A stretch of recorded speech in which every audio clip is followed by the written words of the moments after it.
गंगा की हर मौज में मैंने शिव की मूरत देखी है।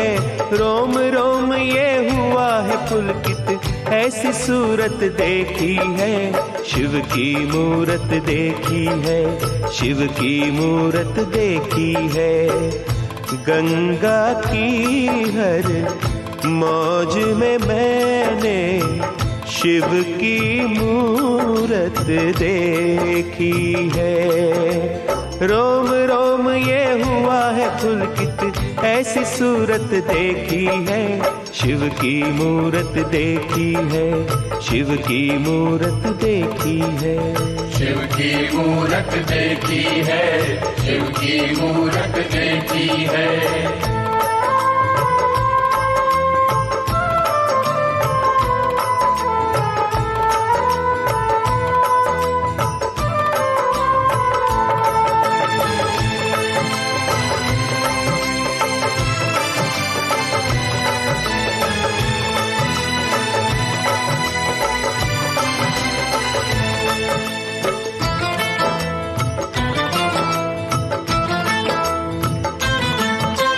कभी दिखे वे चढ़े बैल पर, कभी समाधि रूप लगे, कभी समाधि रूप लगे। कभी वे गिरजा संग विराजे, कभी नाग संग खेल रहे, कभी नाग संग खेल रहे। उनके चरण सरोज से लिपटी सारी कुदरत देखी है। रोम रोम ये हुआ है पुलकित, ऐसी सूरत देखी है। शिव की मूरत देखी है, शिव की मूरत देखी है। शिव की मूरत देखी है, शिव की मूरत देखी है।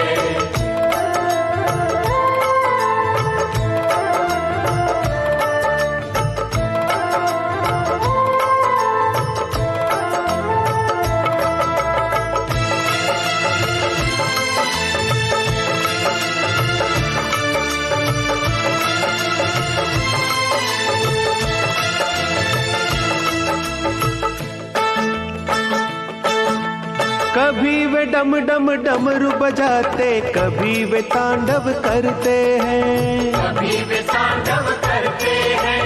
कभी शरण में आए भक्तों के वो संकट हरते हैं, वो वे संकट हरते हैं। नीलकंठ बने विष पी कर जब वो भी हालत देखी है। रोम रोम ये हुआ है पुलकित, ऐसी सूरत देखी है। शिव की मूरत देखी है, शिव की मूरत देखी है। शिव की मूरत देखी है, शिव की मूरत देखी है।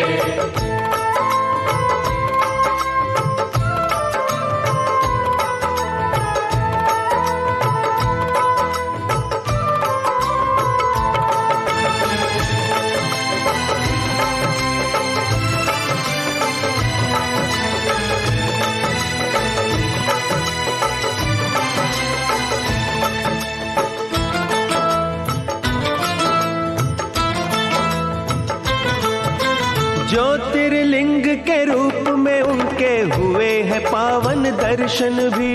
हुए हैं पावन दर्शन भी। लंकापति हनुमान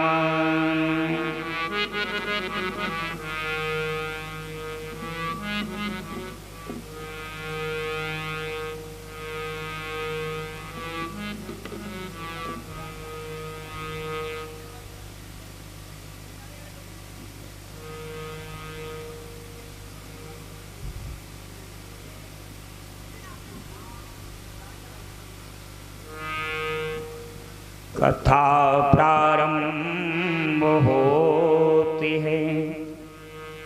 सुनो वीर हनुमान प्रेम सहित गाधी धरूं विराजिए पवन कुमार।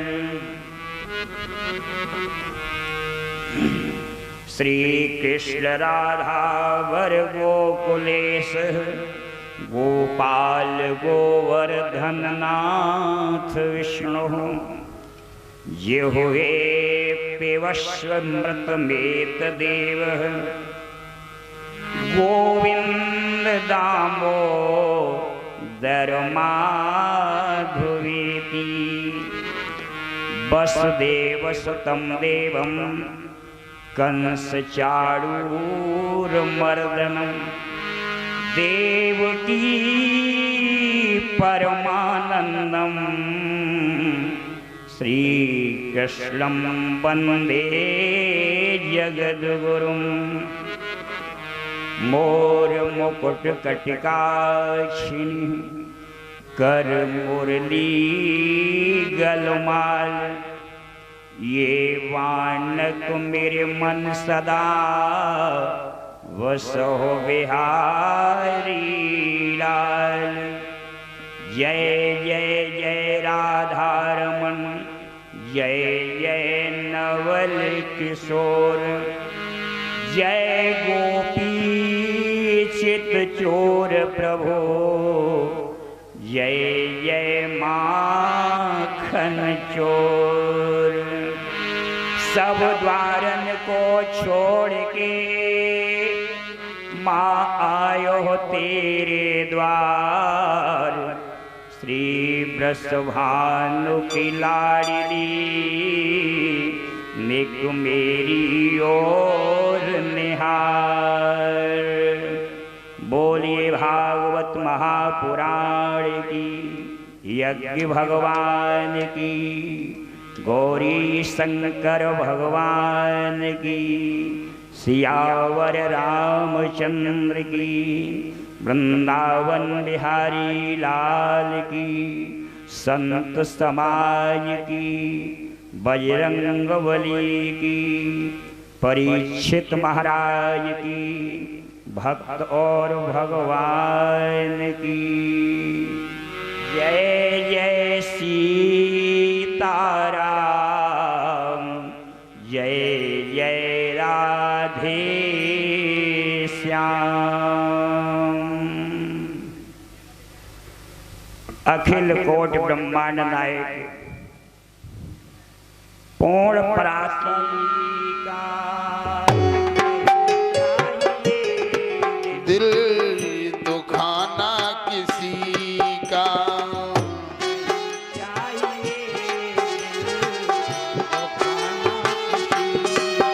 हो सदा ना रहा है सदा ना रहेगा जमाना किसी का नहीं चाहिए दिल दुखाना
शोहरत यहीं पर रह जाएगी सब।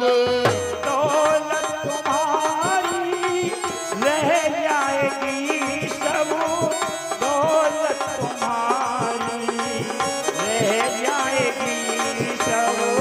ये दौलत यहीं पर रह जाएगी सब, ये शोहरत यहीं पर रह जाएगी सब। नहीं साथ जाए, नहीं साथ जाए, एक खजाना किसी का नहीं चाहिए, दिल दुखाना किसी का नहीं चाहिए, दिल दुखाना किसी का। हो। सदा ना रहा है, सदा ना रहेगा, जमाना किसी का नहीं चाहिए, दिल दुखाना किसी का।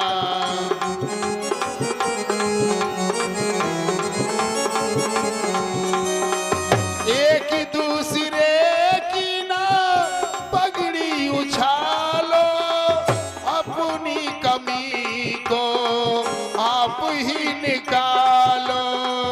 एक दूसरे की ना पगड़ी उछालो, अपनी कमी को खुद आप ही निकालो।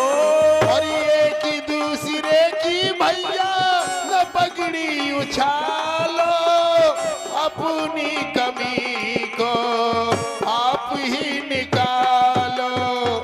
नहीं अच्छा होता,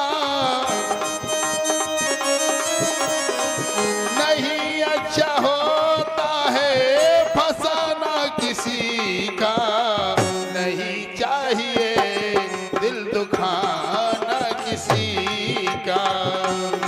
चाहिए, दिल दुखाना किसी का। हो। सदा ना रहा है, सदा ना रहेगा, जमाना किसी का नहीं चाहिए, दिल दुखाना किसी का नहीं चाहिए, दिल दुखाना किसी का। एक राजा ने जो है बड़ा सुंदर महल बनवा करके तैयार किया। एक व्यक्ति जो है महल से निकल रहा था। राजा ने मंत्री से कहा इस व्यक्ति को बुलाओ। मंत्री गया, उस व्यक्ति को बुलाया, कहा चलो। राजा साहब बुला रहे। वह व्यक्ति राजा के पास पहुंचा, बोला महाराज आदेश करिए, क्यों बुलाया मुझे? राजा ने कहा मैंने इसलिए बुलाया है कि ये महल मैंने बहुत सा धन लगाया है, महल में कुशल कारीगरों के द्वारा ये महल तैयार किया है, कई वर्षें लग गई इसमें। मेरी दृष्टि में तो इस महल में कोई कमी नहीं है। आप घूम करके देखो, इस महल में कोई कमी आपको नजर आए तो बताओ, अच्छा ही दिखाई पड़े वो बताओ। वह व्यक्ति जो है पूरे महल में भ्रमण करके आया, उसे अच्छाई नजर नहीं आई, उसे बुराई कमी नजर आई। बोला राजन तुमने महल बनवाया है, बहुत सा धन लगाया है, कुशल कारीगरों के द्वारा बनवाया है, लेकिन सब कुछ ये व्यर्थ है, बेकार है। बोले क्यों? इसलिए तुमने पैरों की सोची, आगे की नहीं सोची। बोले ऐसी क्या बात है कि जब तुम मरोगे तो निकाले कहां से जाओगे? बोले ये गेट जो करवाए महल में बहुत छोटे हैं, गेट बहुत छोटा है, कहां से निकाले जाओगे? राजा ने कहा मंत्री से इस व्यक्ति को बोलना नहीं आया, राजा से क्या शब्द प्रयोग कर रहा है? मेरे महल में अच्छाई नजर नहीं आई, बुराई दिखाई पड़ी, इसको इसे ले जाओ जेल में बंद कर दो। सिपाही लोग आए, उस व्यक्ति को पकड़ करके ले गए, जेल में बंद कर दिया गया। हेलो। उधर जो है बेटे ने सुना मेरे पिताजी को जो है राजा ने जो है जेल में बंद कर दिया। बेटा आया चल करके धीरे धीरे राजा के दरबार में पहुंचा, कहा महाराज आपको साष्टांग मेरा प्रणाम स्वीकार हो, आपने मेरे पिता को जो है बंदी बना लिया है, बोले हाँ बनाया तो है। बोले क्यों, मेरे पिता ने कौन सा अपराध किया? बोले अपराध तो ये है कि तुम्हारे पिताजी को मैंने बुलाया, उनसे ये मैंने प्रश्न किया कि ये महल मैंने बहुत सा धन लगाया है और उसके बाद कुशल कारीगरों के द्वारा ये महल बनवा करके तैयार किया, कई वर्ष लग गए। मेरे महल को भ्रमण करके देखिए, कोई अच्छाई नजर आए तो बताओ, कमी दिखाई पड़े तो बताओ। तो तुम्हारे पिताजी का जवाब क्या था कि राजा ये तुम्हारा सारा धन व्यर्थ का है, बेकार चला गया। बोले क्यों? महल सब बिगड़ गया। बोले क्यों? इसलिए ये महल में ये गेट बनवाए तुमने, ये दरवाजे किए हैं, बहुत छोटे हैं, जब तुम मरोगे तो कहां से निकाले जाओगे? बेटा बोला पिताजी ने बात सोच समझ के नहीं की। राजन जब आप मरोगे तो कारीगर को बुला करके ये गेट जो है तोड़ करके चौड़ा करवा दिया जाएगा, आप बाहर निकाल लिए जाओगे। राजा ने कहा देखो पिता को तो बोलना नहीं आया और बेटा ये क्या कह रहा है? बोले इसे भी ले जाओ, पकड़ के जेल में बंद कर दो। सिपाही आए, उस बेटे को भी जेल में बंद कर दिया गया। अब पत्नी आ रही है पीछे से। पत्नी ने सुना कि मेरे पति को, मेरे बेटे को राजा ने जेल में बंद कर दिया। पहुंची राजा के दरबार में, प्रणाम किया राजा को। महाराज आपने मेरे पति को, मेरे बेटे को जो है जेल में बंदी बना लिया है। मेरे पति ने, मेरे बेटे ने कौन सा ऐसा अपराध किया जिसके कारण जो है बंदी बनाया? राजा ने कहा हे देवी, तुम्हारे पति जो हैं यहाँ से निकल करके जा रहे थे महल से, मैंने मंत्री के द्वारा बुला करके उनसे कहा कि हे भैया मैंने बहुत सा धन इस महल में लगाया है, कई वर्षें लग गए, कुशल कारीगरों के द्वारा महल बनवाया है। मेरे महल को घूम आप भ्रमण करके देखो, अच्छाई दिखाई पड़े वो बताओ, अगर कोई कमी दिखाई पड़े वो भी बताओ। तो तुम्हारे पति ने मेरे महल को घूम करके देखा, उन्हें अच्छाई नजर नहीं आई, बुराई दिखाई पड़ी।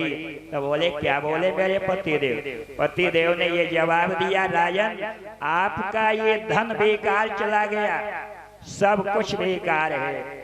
आपने महल बनाया लेकिन ये 2 पैसे का नहीं है। क्यों?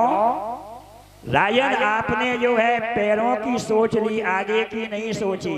बोले ऐसी क्या बात है? राजन जब आप मरोगे तो ये गेट है महल में बहुत छोटे हैं, आप कहां से निकाले जाओ, कैसे बाहर आओगे? तो तुम्हारे पति को मैंने जो है जेल में बंद कर दिया और तुम्हारा बेटा बोला कि मेरे पिताजी को बोलना नहीं आया। पिताजी ने जवाब अच्छा नहीं दिया। हे महाराज जब आप मरोगे तो कारीगर को बुला करके ये गेट जो है तोड़ करके चौड़ा करवा दिया जाएगा। पत्नी ने जवाब दिया, महाराज मेरे पति ने, मेरे बेटे ने सोच समझ करके जवाब नहीं दिया, उत्तर नहीं दिया। बोले हम मैं बता रही हूँ, आपने बहुत सा धन लगाया है, कुशल कारीगरों के द्वारा महल बनवाया है, इस धन को जो है बेकार नहीं करना है, तोड़ना फोड़ना नहीं है। तो बोले क्या होगा? राजन जब आप मरोगे तो उसी जो है महल में जिस कमरे में मरोगे, कमरे में भीतर ही फूंक दिए जाओगे, बाहर निकालने की कोई जरूरत नहीं है। प्यारे सारा परिवार बोला लेकिन किसी को बोलना नहीं आया। अगर ये भागवत कथा सुनने के बाद मुझे बोलना भी आ जाए तो ये कथा सफल हो गई। ये मानव शरीर मिला है, बड़े भाग मानुष तन पावा, सुर दुर्लभ सद ग्रंथन गावा। और ये मानव शरीर 84 लाख योनियों में सबसे श्रेष्ठ योनि है और ये मानव शरीर का है तुलसीदास जी ने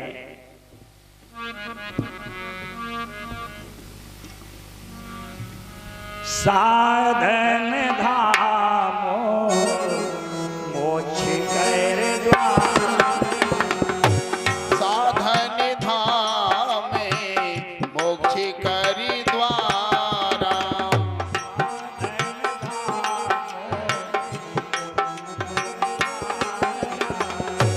साधन धाम में मोक्ष करि द्वारा, साधन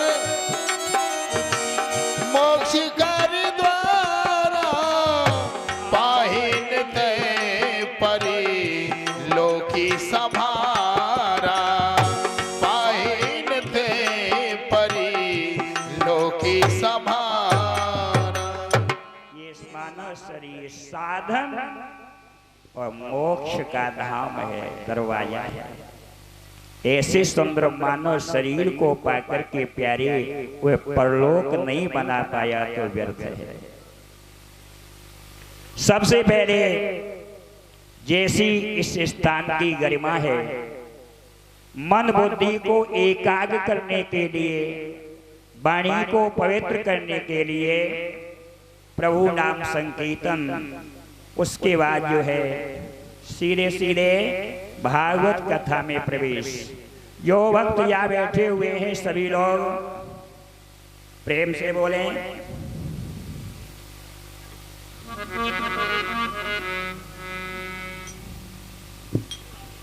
मैं तेरा तू मेरा राम, कोटि कोटि सहित में प्रणाम। मैं तेरा तू मेरा राम, कोटि कोटि से तुम्हें प्रणाम। मैं तेरा तू मेरा राम, कोटि कोटि सहित में प्रणाम। मैं तेरा तू मेरा राम, कोटि कोटि से तुम्हें प्रणाम। तेरा तू मेरा राम, कोटि कोटि सहित में प्रणाम। मैं तेरा तू मेरा राम, कोटि कोटि से तुम्हें प्रणाम। मैं तेरा तू मेरा राम, कोटि कोटि सहित में प्रणाम। मैं तेरा तू मेरा राम, कोटि कोटि से तुम्हें प्रणाम।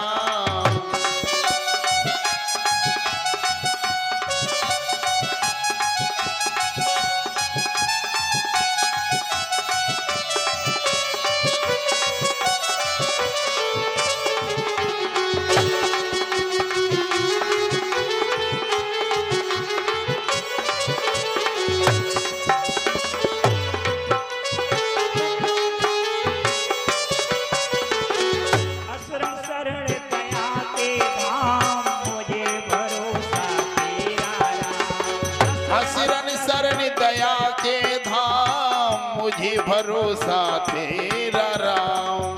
असरम शरण दया के धाम, मुझे भरोसा तेरा राम। ओ असरन शरण दया के धाम, मुझे भरोसा तेरा राम। करुणा करे अपना लो राम, करुणा करे अपना लो राम, दास बना लो अपना राम। करुणा करी अपना लो राम, दास बना लो अपना राम। तेरा तू मेरा राम, कोटि कोटि सहित में प्रणाम।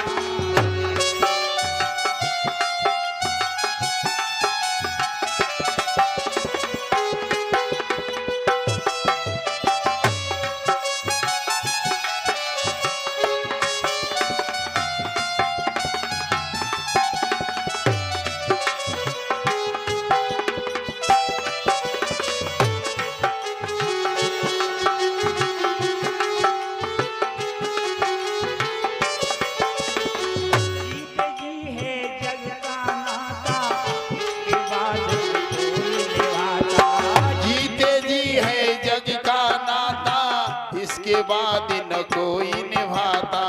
जीते जी है जग का नाता, इसके बाद न कोई निभाता।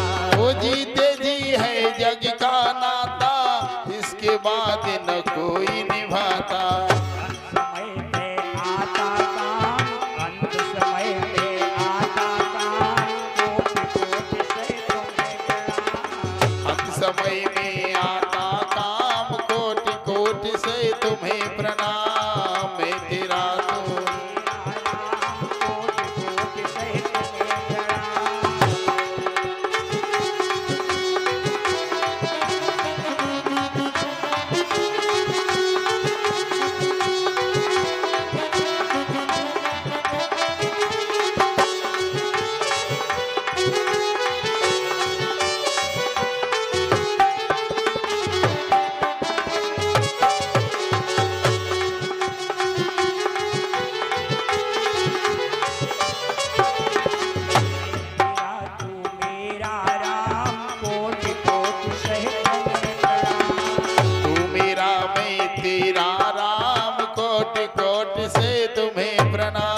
मंगल भगवान की। भागवत जी में सर्वप्रथम कल आप लोगों ने महात्म्य श्रवण किया। महात्म्य में जो है भक्ति ज्ञान वैराग्य की पावन कथा है, और उसके उपरांत जो है धुंधकारी की पावन कथा, जिसे धुंधकारी ने भगवत कथा सुन करके मुक्ति और मोक्ष की प्राप्ति की। क्योंकि आज दूसरा दिन है, दूसरे दिन के हिसाब से मुझे आज दूसरे दिन की कथा कहनी है। उसके बाद जो भगवान के 24 अवतारों की कथा का वर्णन आया है संक्षेप। श्लोक आया प्यारा, एतावानस्य महिमा तो ज्यायांस पुरुषः पादो अस्य विश्वाभूतानि त्रपादस्यामृतं दिवे। भगवान का पहला अवतार काय का हुआ? सनकादिक अवतार, सनक, सनंदन, सनातन, सनत कुमार। दूसरा अवतार हुआ शूकर अवतार। भगवान ने शूकर अवतार लिया। 16वें क्षेत्र में आप जाइए तो शूकर भगवान के दर्शन होते हैं। तीसरा है देवर्षि नारद जी का अवतार। चौथा है नर नारायण का अवतार। धर्म की कला नाम की देवी से नारायण भगवान ने अवतार लिया। पांचवा है कपिल अवतार। आगे जो है भगवान का ऋषभ अवतार है। आगे भगवान ने आकुति मैया के द्वारा यज्ञ के रूप में अवतार लिया। आगे पृथु अवतार लिया है, और सप्तम स्कंद में भगवान ने नरसिंह अवतार लिया है। अष्टम स्कंद में भागवत जी के में हरि अवतार लिया, और उसके बाद कच्छप अवतार लिया है, कछुए का रूप भी बनाया है। मोहिनी अवतार लिया, वामन अवतार लिया, मत्स्य अवतार लिया, मछली का अवतार भी भगवान को लेना पड़ा। और उसके बाद जो है प्रभु ने जो है मत्स्य अवतार के बाद जो है रामावतार भी लिया है, कृष्णावतार भी लिया है। तो ये 24 अवतारों की कथा सूत जी ने संक्षेप में सुनाई है। बहुत थोड़े संक्षेप में सुनाने के बाद भागवत के महात्म्य की समाप्ति होती है, और भागवत जी के प्रथम स्कंद में प्रवेश होता है। और भागवत जी के प्रथम स्कंद में प्रवेश होता है तो भागवत की कथा का शुभारंभ कहां से हो रहा है? महाभारत की कथा से। यदा मृधे कौरव सृज्यानां वीरे सथो वीर गतिम गतेषु ब्रकोदरा वित्त गदामि वर्ष भगडोरदंडे धृतराष्ट्रपुत्रे। जैसे महाभारत की कथा का नंबर आया तो लोग चौंक जाते, बोले पंडित जी महाराज यहाँ लड़ाई झगड़ा हुआ, ऐसी कथा सुनने से क्या लाभ होगा? लेकिन प्यारे समझ लो, ये शरीर भी हमारा आपका कुरुक्षेत्र का मैदान है। दिन में कभी तो इस मन में बड़े अच्छे विचार आते हैं और कभी खराब विचार आते हैं। जब अच्छे विचार आ जाए तो समझ लो ये पांडव आ गए, और जब खराब विचार आ जाए तो समझ लो कौरव आ गए। इस कथा सारी शरीर की है। मोहनदास करमचंद गांधी ने अपने ग्रंथ में स्पष्ट किया कि महाभारत में दो की लड़ाई है, सुमति और कुमति। सुमति का साथ लिया है पांडवों ने और कुमति का साथ लिया है कौरवों ने। जो व्यक्ति सुमति का साथ लेकर के जो है उस कर्म रूपी कुल्हाड़ी से इस कुरुक्षेत्र मैदान का खोदन करता है, उसे जो है अमृत प्राप्त होता है। और जो अधर्म का साथ लेकर के उसका खोदन करेगा उसका विनाश हो जाएगा। महाभारत, भारत शब्द में कितने अक्षर हैं प्यारे? भारत 3 अक्षर है। पहला अक्षर है भा। भा शब्द की उत्पत्ति जो है प्रकाश धातु से हुई है। प्रकाश धातु से भा शब्द बन करके तैयार हुआ है। वल्लभाचार्य जी कहते हैं कि जिस देश में ऋषियों का, संतों का, मुनियों का जीवन प्रकाशमय है, उज्ज्वल है, ऐसा देश साधारण देश नहीं है, ये विशाल देश है। इसीलिए इसका नाम रखा गया है महाभारत। महा माने बड़ा, विशाल, और भारत माने देश, विशाल देश है। महाभारत का युद्ध कितने दिन हुआ? 18 दिन। जवाब दे तो कथा आगे बड़े अच्छे लगे। 18 दिन हुआ। गीता में अध्याय कितने हैं? 18। भागवत महापुराणों में श्लोकों की संख्या 18,000। रामचरितमानस के प्रेमियों के लिए राम जी के मुख्य सेनापति कितने हैं? 18। पद्मो 18 जूथब बंदर, 18 की गिनती है। अब 18 को लिखिए, 1 धन 8 बराबर हो गया 9। 9 का पारा पढ़ के आप देखिए। 9 1 9, 9 दूनी 18, 8 और 1 9, 9 3 27, 7 2 9, 9 चौकू 36, 3 6 9, 9 5 45, 4 5 9। पूरा पारा पढ़ के देखिए। 9 का अंक घटता बढ़ता नहीं है, पूर्ण है। 9 का 9 ही रहेगा। इसलिए लिखा है विष्णु पुराण में, ओम पूर्णमदः पूर्णमिदं पूर्णात् पूर्णमुदच्यते पूर्णस्य पूर्णमादाय पूर्णमेवावशिष्यते। पूर्ण है। तुलसीदास जी भी कहते हैं ग्रंथ में, विनय पत्रिका में, तुलसी अपने राम को भजन करो निरंतर। तुलसी अपने राम को भजन करो निरसंग। तुलसी अपने राम को भजन करो निरंतर।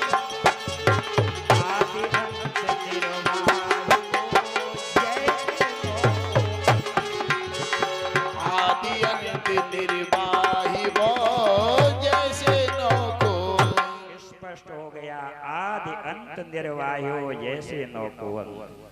इसलिए महाभारत का युद्ध 18 दिन हुआ। 18 दिन का जिक्र आया है भागवत में। 18वें दिन क्या हुआ है बता रहे हैं। भीम की गदा के प्रहार से दुर्योधन की जंगा टूट गई कुरुक्षेत्र के मैदान। दुर्योधन कौन है? दुर्योधन की परिभाषा क्या है? दुर माने दूसरे की, यो माने जो, धन माने संपत्ति, यानी अपनी वस्तु है वो तो है ही, और दूसरे की वस्तु पर जबरदस्ती प्यारे कब्जा कर ले, वही दुर्योधन है। दुर्योधन की जंगा टूट गई। द्रोणाचार्य का बेटा है अश्वत्थामा, ये दुर्योधन का मित्र है। सोचा मेरे मित्र का अंतिम समय है, चलो मित्र के पास चल रहा हूं। अश्वत्थामा जी आए दुर्योधन के पास। सच्चा मित्र कौन कहलाता है? सुवास्थान में एक श्लोक आया है, पापान निवारयति योजयति हिताय गुह्यं निगूयति गुणान् प्रगटिं करोति आपदगतं च जहाति काले सन्मित्र लक्षणं प्रविदन्त सन्तः। पापान निवार्य, अगर आप गलत रास्ते पे जा रहे हो और सच्चा मित्र है तो गलत रास्ते से आपको रोकेगा, बचाएगा, भैया इस रास्ते मत जाइए, वह सच्चा मित्र है। और सुंदर योजना में आपका मन लगाए, सच्चा मित्र है। और अपने मित्र की अच्छाई को सारे समाज में बखान करे, बुराई को हृदय में छिपा करके रखे, वह सच्चा मित्र होता है। सच्चे मित्र के लक्षण है। लिखा है मानस में तुलसीदास जी ने,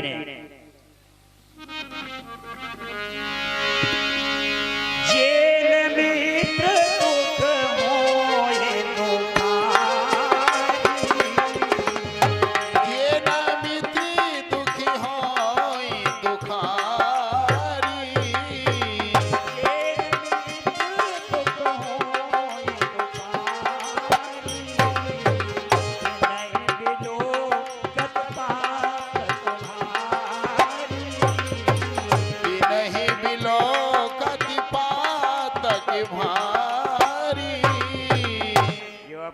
दुखी मित्र के दुख को देख करके दुखी नहीं होता है, तो ऐसे मित्र को देखने में पाप लगता है। तुलसीदास जी कह रहे हैं। अश्वत्थामा जी पहुंचे किसके पास? दुर्योधन के पास। कामे प्राप्त का अंतिम वक्त है, कोई इच्छा है किसी को देखने की, कोई खाने की, मुझसे कहो आपकी पूर्ण करूंगा, मित्र हूं आपका। दुर्योधन बोला, मित्र आप हमारी अंतिम इच्छा पूर्ण करना चाहते हो तो पांडव वंश में हमारा दुश्मन है भीम, उसका सर काट करके मेरे सामने रख दो, आंखों से देख लूं, मेरे प्राण निकल जाए, इच्छा पूर्ण हो जाए। अश्वत्थामा जी ने कहा ठीक है दुर्योधन, आपने प्रस्ताव रखा है तो मैं उपाय कर रहा हूं, पूरा भरसक प्रयास कर रहा हूं, जा रहा हूं। अश्वत्थामा जी ने जो है हाथ में खड्ग ले ली, तलवार ले लिया, और उधर कृष्ण भगवान जो है पांडवों के साथ में है। प्रभु ने कहा युधिष्ठिर, भीम, नकुल, सहदेव, अर्जुन से कि भैया आज कुछ गर्मी ज्यादा है, चलो गंगा जी स्नान करते हैं, गर्मी जो है शांत हो जाएगी, गंगा का जल शीतल है। भगवान कृष्ण गंगा जी स्नान करने के लिए पांडवों को लेकर के शिविर से निकल के चले गए। उधर जो है अश्वत्थामा जी पहुंचे, सूर्यास्त हो गए, धीरे धीरे अंधेरा होने लगा। शिविर में प्रवेश किया है, घूमे लेकिन पांडव नहीं मिले। एक जगह पर द्रौपदी मैया और उसके 5 छोटे छोटे बालक पास में लेटे हुए हैं। बालक भी गहरी नींद में सो रहे हैं, मैया भी गहरी नींद में सो रही है। आहा, पांडव नहीं मिले तो सोते में अश्वत्थामा जी ने जो है 5 पांडवों के बालकों के सर काट लिए, सर काट करके एक चादरे में लपेट दिया। गरम गरम लहू बह करके चला, द्रौपदी मैया के शरीर से स्पर्श हुआ, आंख खुल गई, सड पटक पटक करके रोना शुरू कर दिया। कहा है अश्वत्थामा, मैं तुझे आप श्राप देती हूँ, जिस तरह से तुमने मेरे बच्चों को मारा है, मैं जिस तरह से बच्चों की याद करते करते जो है दुखी हो रही हूं, तेरी माँ भी एक दिन तेरी याद करते करते प्राण छोड़ देगी, माँ का प्राणांत हो जाएगा, मेरा श्राप है, बचने वाला नहीं है। श्राप दे दिया। इधर ही अश्वत्थामा 5 पुत्रों के सर लेकर के आया दुर्योधन के पास। कहा मित्र लो, आपने एक पांडव का शीश मांगा था भीम का, लेकिन मुझे 5 पांडव मिल गए, मैं 5 पांडवों के सर काट करके लाया। नहीं मित्र, मुझे भीम का शीश चाहिए। एक बालक का सर निकाल करके दिया, दुर्योधन के हाथ में से याद आ गया, हे मेरे दुश्मन भीम, तेरी गदा जो है चट्टान की तरह कठोर थी, मेरी जंगा पर लगी, जंगा टूट गई, मेरी मौत होने जा रही है, अंतिम वक्त तेरा शरीर मेरे हाथ में है, पकड़े है हाथ में, जैसे ही पकड़े है तो लहू बह रहा है, सारा हाथ लोहू लोहान हो गया दुर्योधन का। कहा हे अश्वत्थामा, मेरे दुश्मन भीम का सर इतना कोमल नहीं हो सकता जो हाथ लगाने से ये फट जाए, रक्त बहने लगे। मुझे ऐसा लग रहा है तुमने पांडव वंश को निर्वीर्य कर दिया है। मैंने सोचा था मेरे 100 भाई कुरुक्षेत्र के मैदान में मारे गए, पांडव वंश ही बना रहेगा तो नाम चलता रहेगा, लेकिन तूने पांडव वंश को ही समाप्त कर दिया।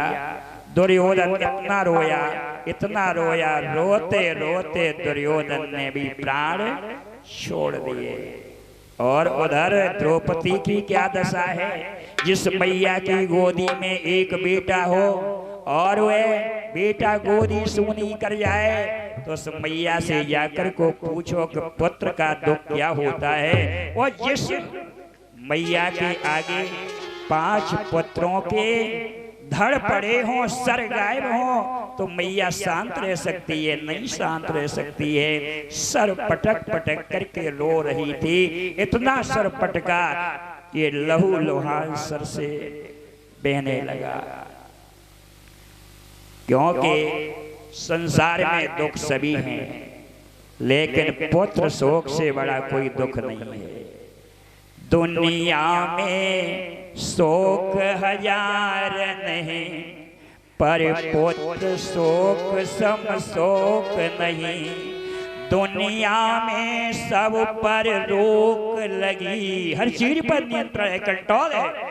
दुनिया में सब पर रोक लगी, पर मृत्यु पर कोई रोक नहीं। गोदी का लाल बिछुड़ बैठे, माँ का कैसे धीरज धरना है। आज 5 बेटे चले गए, माँ कैसे रोना बंद कर सकती है। मेरे कृष्ण भगवान पांडवों को गंगा स्नान करके लेके आ गए। शिविर में कोहराम बीता हुआ है। अर्जुन ने कहा, द्रौपदी तुम्हारा सारा शरीर ये सर फूटा हुआ है, लहू बह रहा है। पुत्र रोते रोते बता रही है द्रौपदी, स्वामी मैं गहरी नींद में सो रही थी, बच्चे भी मेरे पास लेटे गहरी निद्रा में सो रहे थे। तुम्हारा गुरु पुत्र गुरु भाई आया, सोते हुए में तुम्हारे बच्चों की सर काट करके ले गया है। अर्जुन ने कहा, है वीर क्षत्राणी, मानता हूं पुत्र का शोक सबसे बड़ा होता है, लेकिन मैं वचन दे रहा हूं कहीं पर भी मिलेगा, कितना भी बलशाली होगा, मैं पकड़ के लाऊंगा, तुम्हारे सामने खड़ा करूंगा, तुम्हारी जो इच्छा हो उसे दंड देना। अर्जुन ने संकल्प लिया, प्रतिज्ञा की, कहा प्रभु हे कृष्ण रथ को तैयार करो। भगवान कृष्ण स्वयं सारथी बनकर रथ पर बैठ गए, और जिस व्यक्ति के रथ को हाँकने वाला स्वयं भगवान नारायण हो, तो उसकी तो हर जगह जीत ही होगी, हार होने वाली नहीं है। अर्जुन बैठे हुए जा रहे हैं। आगे जो है अश्वत्थामा जी ने देखा कि मैंने जिस व्यक्ति के 5 पुत्रों को मारा हो तो वो क्या जिंदा छोड़ देगा? प्राण सभी को प्रिय है, देह प्राण ते प्रिय कछु नहीं। हर इंसान को प्राण बहुत प्रिय, कोई आदमी मरना नहीं चाहता है। हर इंसान जीवन भर जाने कितनी तैयारियां करता है, लेकिन मरने की तैयारी आज तक किसी ने नहीं की है प्यारे। तो इधर कहते हैं महाराज जी अश्वत्थामा जी ने प्राण बचाने के लिए ब्रह्मास्त्र रूपी एक बाण था, उस बाण को जैसे छोड़ा है तो अर्जुन को सांस मिलना बंद हो गई, प्राण वायु मिलना बंद हो गई। अर्जुन घबरा गए, भगवान कृष्ण के चरण पकड़ लिए। कृष्ण कृष्ण महाबाहो भक्ता नाम भयंकर, हे प्रभु आप भक्त वत्सल हो, मेरे प्राण संकट में है, मेरी रक्षा करो प्रभु। भगवान ने युक्ति बताई कि ये बाण छोड़ा है अश्वत्थामा जी ने। इस बाण को छोड़ना तो जानते हैं, लेकिन बाण को पुनः अपने पास बुलाना नहीं जानते हैं। और जिस भक्त की रक्षा भगवान कृष्ण कर रहे हो, जिनके सदा सहायक की सब, और उनके जिये को कौन अधीश हो। नारायण जिसकी सहायता कर रहे हो, उसका कौन बाल वाका कर सकता है। प्रभु ने युक्ति बताई, अर्जुन ने उस युक्ति के द्वारा उस ब्रह्मास्त्र रूपी शक्ति को शांत किया है। जब सांस मिलना प्रारंभ हो गई, अर्जुन बड़े प्रसन्न हैं। अगर आपको मतलब किसी रिश्तेदार से या पड़ोसी से या बिरादरी वाले से हल हो जाए तो बड़े प्रसन्न हो जाए। देखो अब हमने सब कुछ छोड़ दिया, तुमसे बड़ा मेरा कोई हितैषी नहीं है, तुम्हें हेतु बोहारी नातेदार सब कुछ हो। तो वही कह रहे अर्जुन कृष्ण भगवान से, क्या कह रहे हैं? गोविंद मेरो है गोपाल मेरो है, गोपाल मेरो है, गोविंद मेरो है, गोपाल मेरो है। श्री बांके बिहारी नंदलाल मेरो है, श्री बांके बिहारी नंदलाल मेरो है। गोविंद मेरो है, गोपाल मेरो है, गोविंद मेरो है, गोपाल मेरो है। जय जय बांके बिहारी नंदलाल मेरो है, और जय जय बांके बिहारी नंदलाल मेरो है। हरे कृष्णा मेरो है, कन्हैया मेरो है, हरे कृष्णा मेरो है, कन्हैया मेरो है। हरे माखन चुरैया नंदलाल मेरो है, और माखन चुरैया नंदलाल मेरो है। गोविंद गाइए, गोपाल गाइए, गोविंद गाइए, गोपाल गाइए। जय जय राधा रमण गिरधारी गाइए, जय जय राधा रमण गिरधारी गाइए। गोविंद मेरो है, गोपाल मेरो है, गोविंद मेरो है, गोपाल मेरो है। और ये गोविंद भगवान की रथ भगवान ने हाका तेज गति की रथ की। अब आप बताओ, एक आदमी जो है NH2 हाईवे पे या 4 व्हीलर में हो और एक आदमी साइकिल पे जा रहा हो, बराबर ही हो सकता। 4 व्हीलर से NH2 पे आगे निकल ही नहीं सकते एक सेकंड। भगवान के साथ बैठे हैं रथ पे अर्जुन, अश्वत्थामा के रथ में ऐसा बाण मारा अर्जुन ने कि रथ का पहिया टूट गया, रथ ध्वस्त हो गया। अब ध्वस्त हो गया तो प्राण बचाने के लिए पैदल भागने लगे। भगवान इस रथ की गति को तीव्र कर रहे हैं, रथ की गति को तीव्र किया है। अश्वत्थामा जी भागते भागते थक गए, धरती पर गिर पड़े। अर्जुन ने रथ से उतर करके पकड़ा, पकड़ करके लेकर के आए द्रौपदी के सम्मुख, खड़ा किया बांध करके। धन्य है देवी द्रौपदी। द्रौपदी क्या उत्तर देती है कि मुच्यताम मुच्यताम, छोड़ दो छोड़ दो, ब्राह्मणम जन्म नाम गुरु। इनके पिताजी तुम्हारे गुरु हैं, ब्राह्मण हमारे जन्म से गुरु रहे हैं। क्या इन्हें आप जान से मार दोगे तो क्या ये बेटे हमारे जिंदा हो जाएंगे? नहीं होंगे। जो इस संसार को छोड़ करके चला गया, पुनः इस मृत शरीर में प्राण आने वाला नहीं है। बंधुओं, द्रौपदी माने है दया, युधिष्ठिर माने है धर्म। कह रही है द्रौपदी कि ये अश्वत्थामा जी नहीं है, ये तुम्हारे गुरु द्रोणाचार्य खड़े हुए हैं। उनका पुत्र है तो गुरु ही साक्षात करे। मुच्यताम मुच्यताम, छोड़ दो छोड़ दो।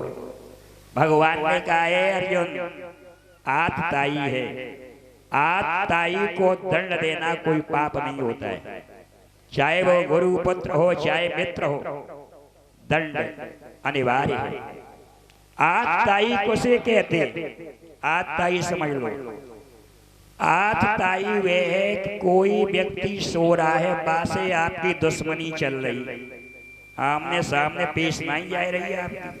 अब आप मौका देख रहे हैं आगे पीछे, रात में सो रहा है और तुमने जाके जो है खत्म कर दिया, तो क्या कोई बहादुरी रही? आमने सामने लड़ते तो आपकी हिम्मत को देखा जाता। भगवान कृष्ण ने कहा कि छिप करके पुत्रों के सर काटे, ये आतताई है, आतताई को दंड देना पाप नहीं है। अर्जुन को बाध्य किया है, अर्जुन को बाध्य किया तो अर्जुन ने क्या किया?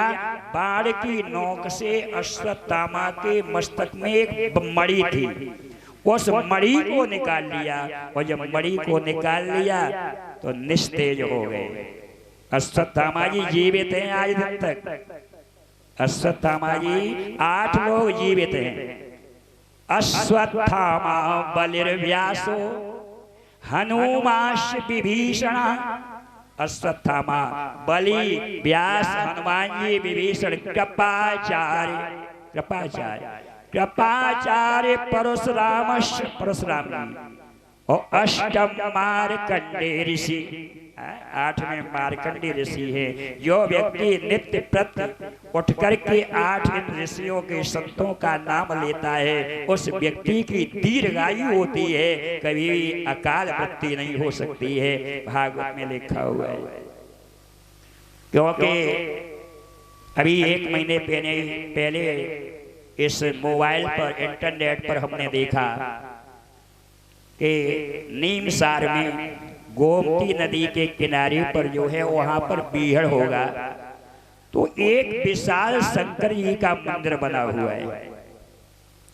तो लोग वहां चर्चा करते हैं कि अश्वत्थामा जी आज भी पूजा करने को मंदिर में आते, सुबह भी आते, शाम को भी आते, नियम है। लेकिन किसी ने देख नहीं पाया। जिस समय खूब प्रयास किया, लोग इकट्ठे हो गए, खूब ताकत लगाई। जिस समय अश्वत्थामा जी आते हैं तो तेज आंधी आएगी और कूड़ा करकट आंखों में भर गया और शिवलिंग पर चावल, पुष्प, बेलपत्र चढ़े मिलेंगे और अश्वत्थामा जी निकल जाएंगे। ये अजर अमर। जब अश्वत्थामा के मस्तक से मणि को निकाल लिया, निस्तेज हो गए। कहा है पांडव, याद रखना, अभी हमने जो है आपके 5 बेटे जिंदा मारे थे। हमारा संकल्प ये है कि हम किसी देवी की कोख से बेटा पैदा ही नहीं होने देंगे। देखा अश्वत्थामा जी ने अभिमन्यु की धर्मपत्नी उत्तरा की उदर में भगवान का एक भक्त पल रहा है। उस भक्त को समाप्त करने के लिए 5 अग्नि बाण छोड़ दिए और जैसे ही अग्नि बाण गए, भैया उत्तरा के गर्भ को पीड़ा होने लगी। माँ घबरा गई। माँ ने सोचा भगवान के अलावा कोई मेरी रक्षा करने वाला नहीं है। कृष्ण भगवान के पास पहुंची उत्तरा, चरणों में प्रणाम किया। पाहि पाहि महायोगिन देव देव जगतपते त्वद्भयं पश्यम यत्र मृत्यु परस्परम। भागवत जी का श्लोक कह रहा है। उत्तरा ने क्या कहा भगवान से कि हे प्रभु, अगर हमारी कल मौत होती हो तो मैं आज मर जाऊं। ध्यान देना आप लोग, कल मौत होती हो तो मैं आज मर जाऊं, लेकिन मेरी कोख में एक बेटा पल रहा है, इस बेटे की जान बचा दो भगवान, इतनी कृपा कर दो। भगवान बड़ी जोर की खिलखिलाए कैसे बोले, उत्तरा क्या कह रही हो कि हमारे प्राण कल जाते हो तो आज मैं मर जाऊं, कोई परवाह नहीं है, लेकिन बालक की रक्षा कर दो। ऐसा कहीं नियम है, सिद्धांत है कि माँ पहले मर जाए और उधर में बेटा जिंदा बना रहे। जब माँ प्राण छोड़ देगी तो बेटा भी उधर में समाप्त हो जाएगा। भगवान ने अंगूठे के बराबर सूक्ष्म रूप बनाया है। भैया उत्तरा के उदर में प्रवेश किया, चतुर्भुज रूप धारण किया है।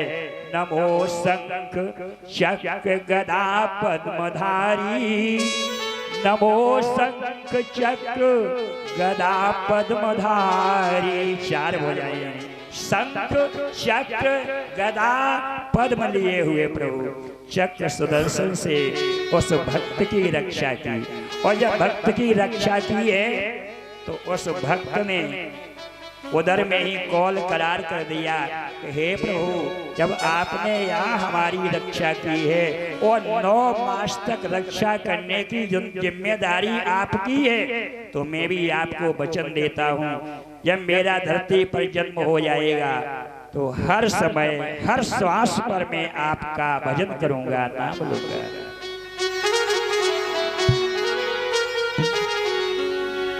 हर श्वास पे हो सुमिरन तेरा, यों बीत जाए जीवन मेरा। श्वास पर हो सुमिरन तेरा, यों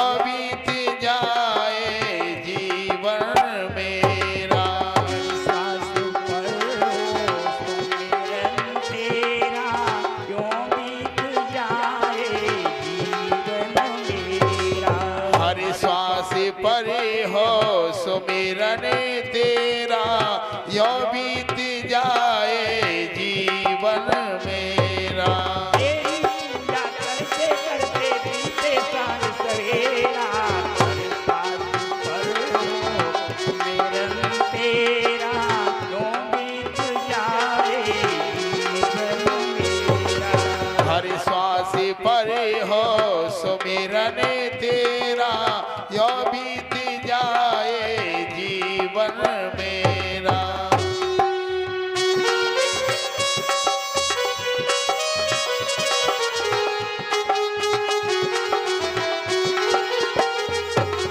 बनवारी में तेरे दर पर काटूं जिंदगानी, तेरे ऊपर कर दो मोहन तुम मेहरबानी।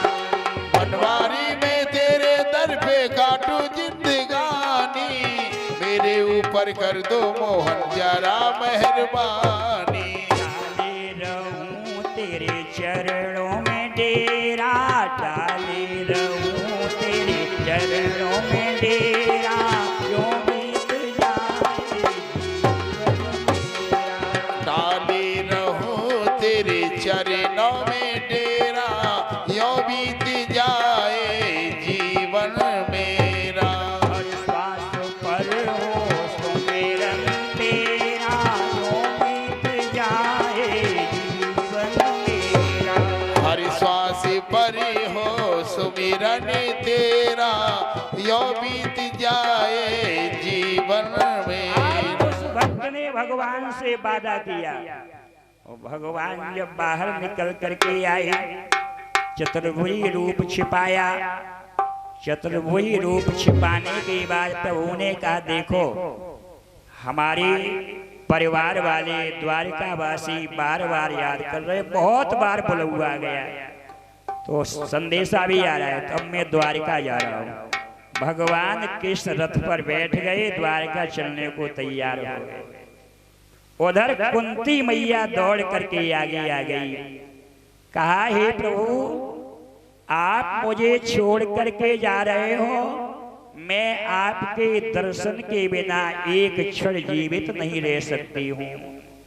भगवान कृष्ण ने सोचा कि भक्त को लोभ लालच दे दिया जाए, लोभ लालच में फंस जाएगा, हम निकल जाएंगे। अब देखो यहाँ फैसला होगा, भगवान चतुर हैं तो भक्त चतुर है, अभी फैसला होता है। तो कहा, प्रभु बोले मांगो, क्या मांगना चाहती हो? कुंती मैया, ऐसा मांगने वाला आज दिन तक न हुआ न आगे होने वाला है, कोई नहीं होगा, भगवान से मांगने वाला। कुंती मैया ने क्या मांगा? विपदा सस्वद तत्र तत्र जगद गुरु, भवतो यत् स्याद् पुनर्भव दर्शनम। हे प्रभु, मैं जब तक जीवित रहूं तब तक मेरे जीवन में पहाड़ से भी दूना भारी दुख दे दो, मुझे सुख की कामना नहीं। दुख ही मानव की संपत्ति है, दुख ही मानव की संपत्ति है, फिर दुख से क्यों घबराता है, दुख ही मानव की संपत्ति है, दुख से क्यों घबराता है, दुख ही मानव की संपत्ति है, फिर दुख से क्यों घबराता है, दुख ही मानव की। दुख आएगा दुख जाएगा, आएगा दुख जाएगा, सुख आएगा सुख जाएगा, सुख आएगा सुख जाएगा, सुख जाएगा तो दुख देकर, सुख जाएगा तो दुख देकर, दुख जाएगा सुख दे कर दुख जाएगा तो सुख दे कर, जो सुख दे करके जाता है। ऐ मानव क्यों घबराता है, दुख ही मानव की संपत्ति है।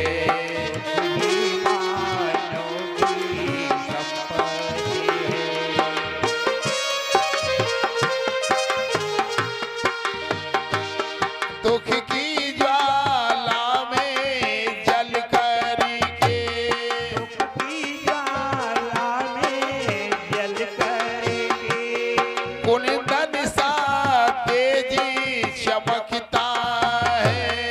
कुंदन सा तेज चमकता है, कुंदन सा तेजी चमकता है, जो प्रभु की याद दिलाता है। याद दिलाता है, जो प्रभु का भजन कराता है, दुख प्रभु का भजन कराता है। ऐ मानव क्यों घबराता है, दुख ही मानव की संपत्ति है। फिर दुख से क्यों घबराता है, दुख ही मानव की संपत्ति है। दुख ही मानव की संपत्ति है। भगवान कृष्ण ने कहा, हे कुंती बुआ जी, आपने दुख क्यों मांगा, सुख क्यों नहीं मांगा?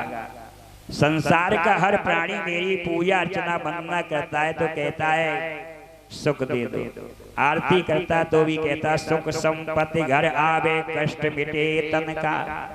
सुख संपत्ति आए घर का, सारे कष्टों का निवारण हो।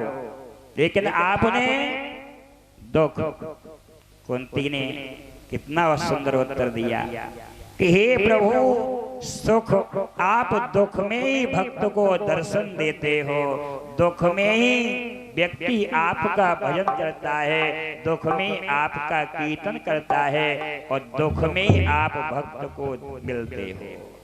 इसलिए मैंने आपसे दुख मांगा। भगवान ने आंसू पहुंचे, क्योंकि रामचरितमानस में एक बार राम जी से हनुमान जी खड़े हुए तो राम जी ने हनुमान जी से प्रश्न किया कि हनुमान जी आप ये बताओ, संसार में सबसे बड़ी विपत्ति क्या है, दुख क्या है? तो हनुमान जी ने हाथ जोड़ करके उत्तर दिया, क्या कहा?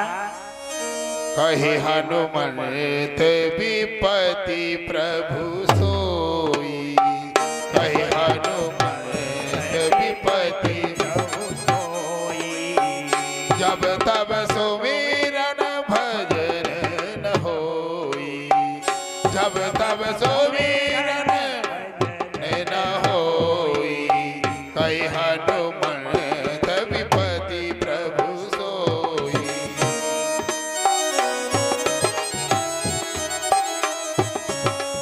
कहे हनुमंत विपति प्रभु सोई,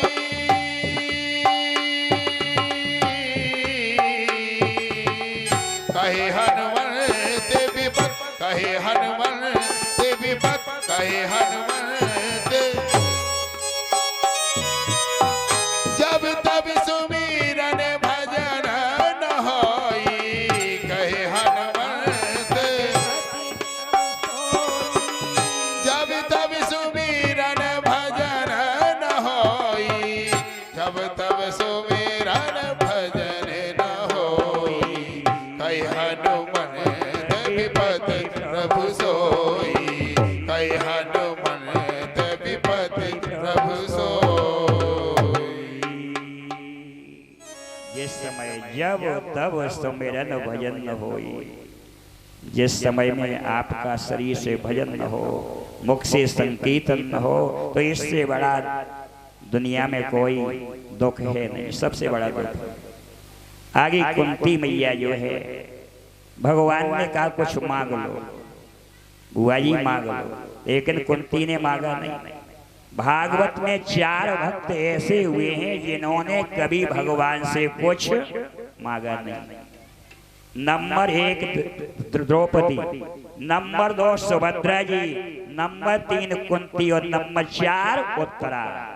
भगवान से कभी भी कुछ मांगा नहीं। 4 भक्त ऐसे हुए हैं भागवत, दुखी हृदय से प्रार्थना करती है भगवान। कौन? कुंती मां। समय बीतता जा रहा है।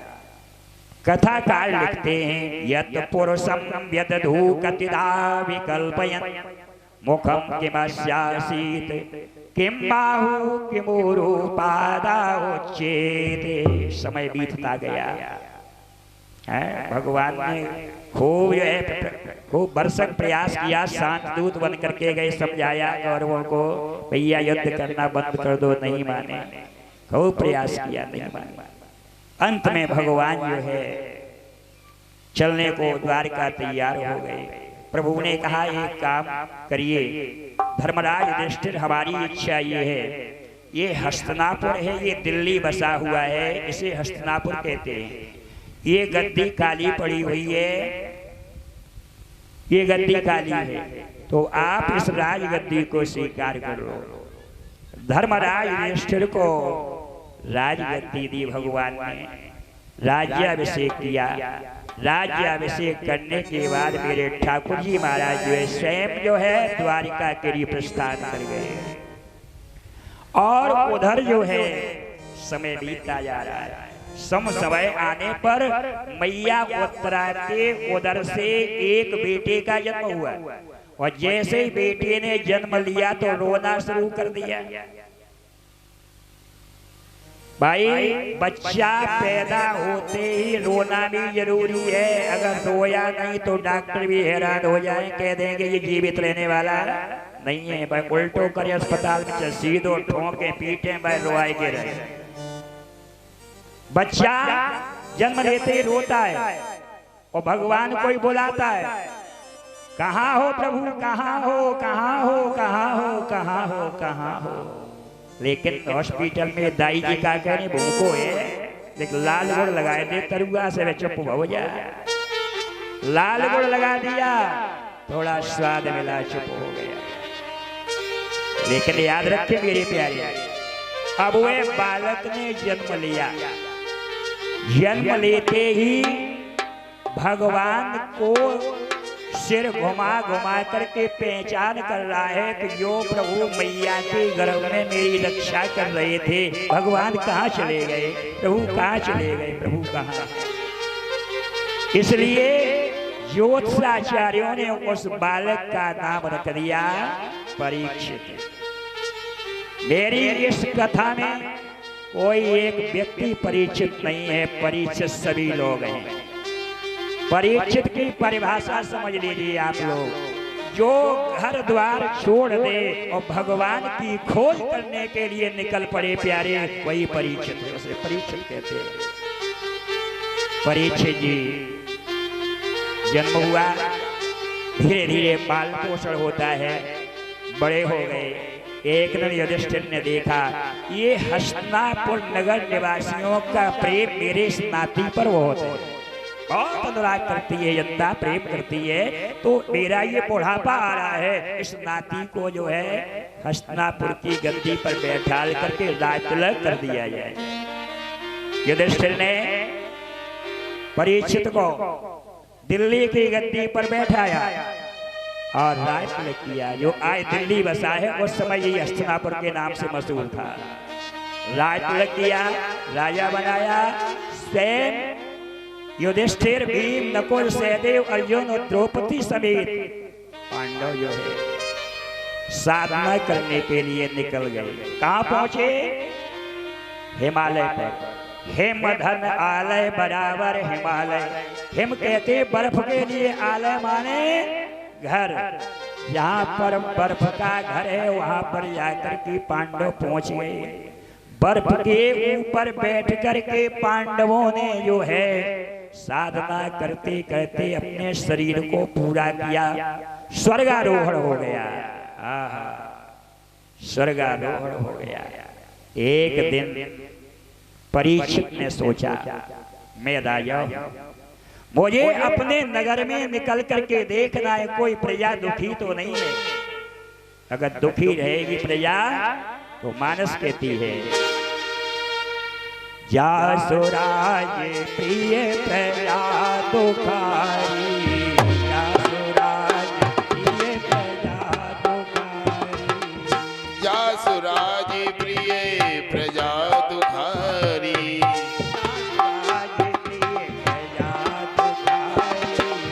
जासुराज प्रिय प्रजा दुखारी, जासु सोनप अवस नरक अधिकारी, सोनप अवस नरक अधिकारी, अधिकारी। परीक्षित ने सोचा, अगर मेरे राज्य में प्रजा दुख भोगती रही तो मुझे शरीर पूरा करने के बाद नरक जाना पड़ेगा, नरक की यातनाओं को भोगना पड़ेगा। और जिस राजा के राज्य में जनता दुखी रहती है तो ऐसे राजा को सावधान हो जाना चाहिए। भागवत महापुराण स्पष्ट कहती है, ऐसे राजा की उम्र कम हो जाती है। अगर विधाता ने उम्र लिखी है 90 साल की तो राजा को 70 साल पर ही संसार छोड़ के जाना पड़ेगा। नंबर 2, राजा का यश खत्म हो जाता है, अपयश फैल जाता है। नंबर 3, लक्ष्मी मैया साथ छोड़ देती है, खजाना खाली हो जाता है। परीक्षित स्वयं रथ पर बैठ करके भ्रमण करने को नगर में निकले, जा रहे हैं। एक जगह पर एक देखा, एक गाय है एक बैल है। गाय के कितने पैर हैं? 4। बैल के कितने पैर हैं? 4। और बैल कौन है? धर्म रूपी बैल है। सत्य, दया, तपस्या, दान। बैल के 3 पैर टूट गए, एक पैर से खड़ा हुआ है, दान नाम के चरण से खड़ा हुआ है। गौ माता की पिटाई कर रहा है। एक काले रंग का पुरुष है, सामने रंग का, रष्ट पुष्ट है, लंबा है, लाठी से पिटाई कर रहा है। बैल की पिटाई कर रहा है। बैल भी मलमूत्र त्याग रहा है, गाय भी मलमूत्र त्याग कर रही है, रमा रही है। क्योंकि इस सनातन धर्म में गाय जो है सारे विश्व की माँ है। गावो विश्वस्य मातरम, गाय विश्व की माँ है। अगर हमने एक गाय को अपने द्वारे पर बांध लिया और गाय की सेवा कर रहा हूं तो समाज में छाती ठोक करके कहता हूं कि मैं एक गाय को पाल रहा हूं। विचार नहीं किया, देसी गाय 5 लीटर शुद्ध देसी दूध दे रही है, दही मिल रहा है, घी मिल रहा है, खाने को मक्खन मिल रहा है। वह देसी गाय आपके परिवार के 5 कैंडिडेटों को पाल रही है और आप कह रहे हो कि मैं उस गाय को पाल रहा हूं। विचार करिए, कोई भी शुभ कार्य होता है, यही बड़े बूढ़े का बोले गाय को गोबर ले आओ, एक चौक लिप जाए तब आगे कार्रवाई बढ़े। जो कोई नहीं कहा जो के भैंस को ले आओ, गाय का ही जो है पहले कहा जाता है। बैल की 4 पैर, 4 चरण। एक व्यक्ति पिटाई कर रहा है, डंडे से मार रहा है, बैल भी मलमूत्र त्याग कर रहा है। परीक्षित ने देखा, ऐ दुष्ट, मेरे राज्य में गाय के ऊपर उत्पीड़न करने वाला, अत्याचार करने वाला कौन है? सावधान, खड़ा हो जाए। परीक्षित ने अपने धनुष पर बाण चढ़ाया। भयभीत हो गया कलयुग, क्योंकि भयभीत आदमी या दुखी आदमी क्या नहीं कर सकता? हर काम कर सकता है दुखी आदमी। प्रमाण मानस, मानस के प्रेमियों के लिए जिस समय हमारे सीताराम जी लक्ष्मण के साथ प्रयागराज इलाहाबाद पर निवास कर रहे हैं, भरत भैया, कौशल्या अम्बा, कैकेयी अम्बा, सुमित्रा अम्बा, मंत्री सुमंत्र, वशिष्ठ इत्यादि ऋषि मुनियों के साथ जो है राम जी को मनाने के लिए जा रहे, प्रभु को वापस करने के लिए जा रहे हैं। तो भरत जी ने स्पष्ट कर दिया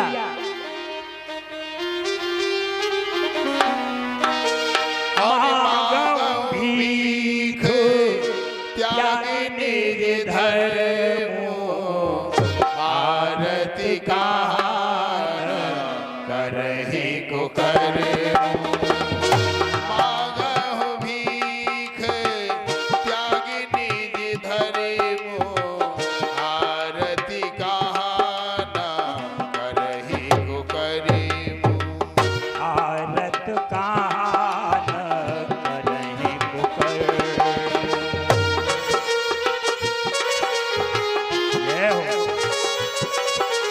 मांगहु भीख त्याग निज धर्म आरती कहान करहि को करमु मांगहु भीख त्याग निज धर्म आरती कहान करहि को करमु आरत कहान करहे को करमु। आर्त कहते दुखी व्यक्ति के लिए।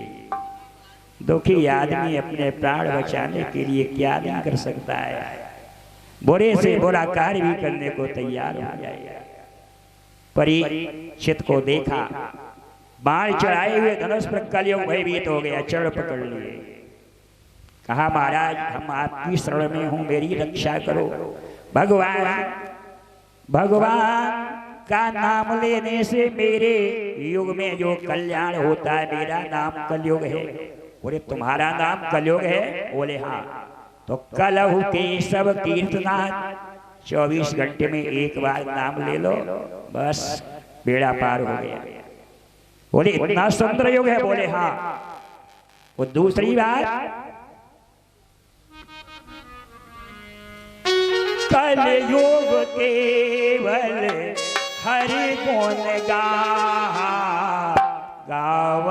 नर पावै। गावत नरे पावै भवथा हो कलियुग के बल हरि गुण गावत नरे पावै भवथा कलियुग के बल हरि गुण गावत नर पावै भवथा कलियुग के बल हरि गुण गावत नरी पावै भवथा। इतना सुंदर योग है? बोले हाँ। तो बोले हम तुम्हें मारेंगे नहीं, हम तुम्हें कुछ स्थान दे रहे रहने के लिए। कलयुग बोला महाराज आप सार्वभौमी सम्राट हो, राजा हो, यहाँ तक ये धरती दिखाई देती है, समुद्र के किनारे तक हर जगह आपका शासन है, आपका राज्य है। मैं कहाँ जाऊंगा? आप जगह दे भी दोगे तो कहाँ रहूंगा जा करके? मैं आपको जगह दे रहा हूँ। बोले कौन सा स्थान दे रहे हो? द्यूतम पानम स्त्रिया सोना यत्रास धर्मस्य चतुर्विधा। द्यूत कहते हैं जुआ के लिए, जहाँ पर जुआ खेला जाता हो वहाँ जाए के रहो। और जुआ कहूँ को हो, चाहे सिर को हो, चाहे भैंसा के कंधे को जुआ हो, उससे आराम नहीं मिलता है।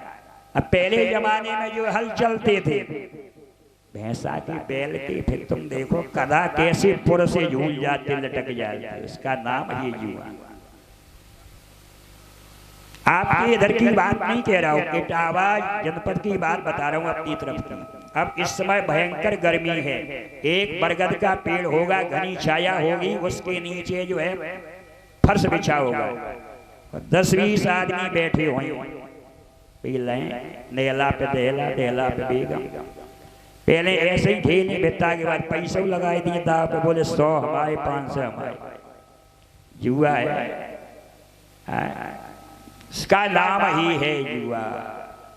एक सज्जन बोले काहे हमने तुम जुआ काहे को खेल? बोले जैसे भगवान पसंद रहा।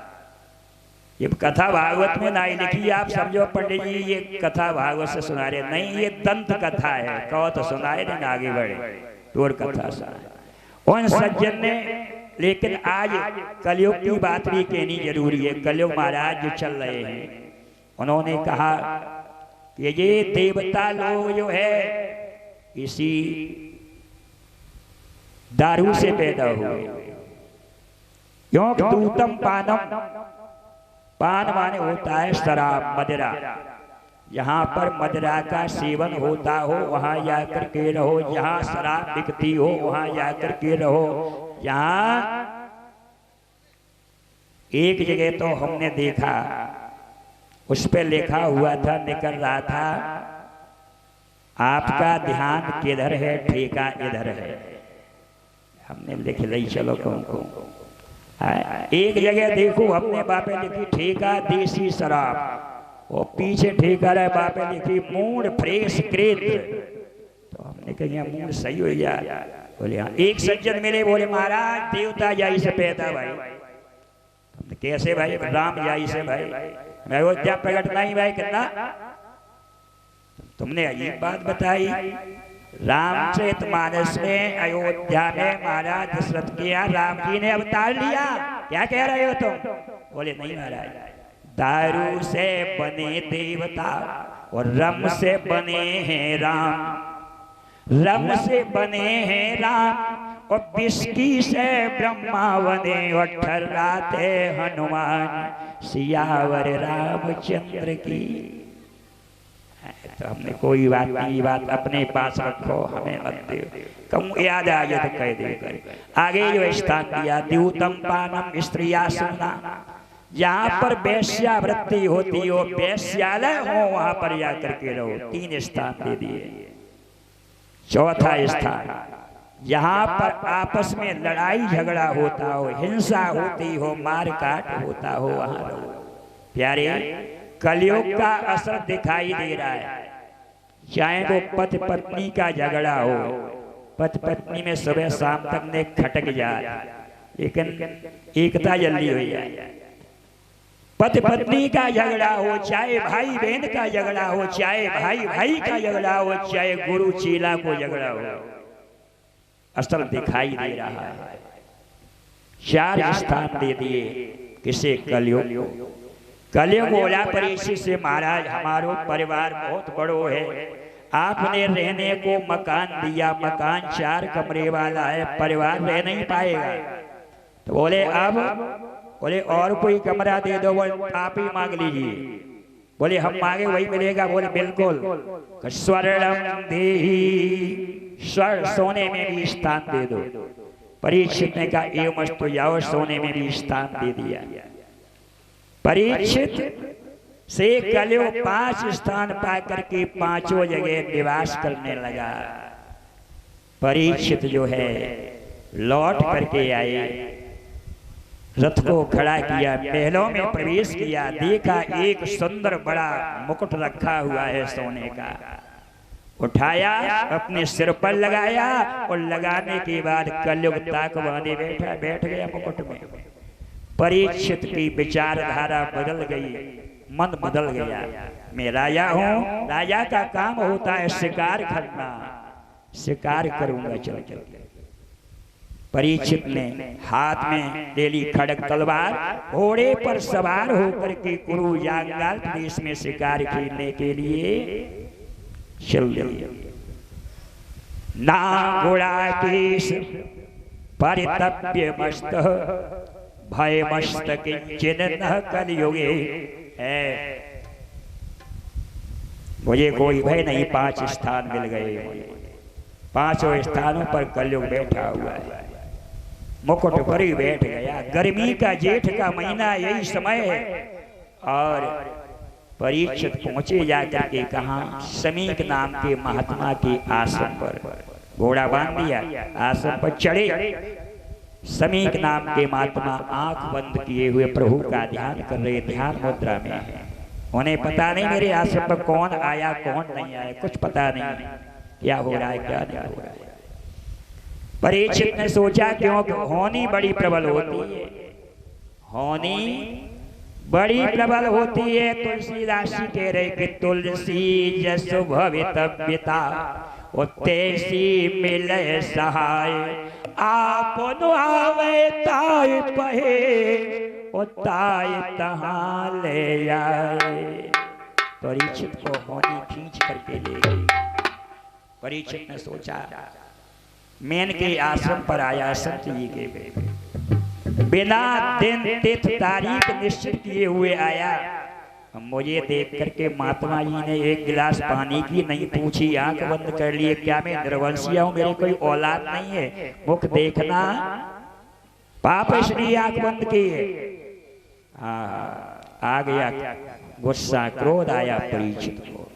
और जब व्यक्ति को क्रोध आएगा, उस क्रोध में दो चीजें खत्म हो जाती हैं, शक्ति और बुद्धि का विनाश हो जाता है।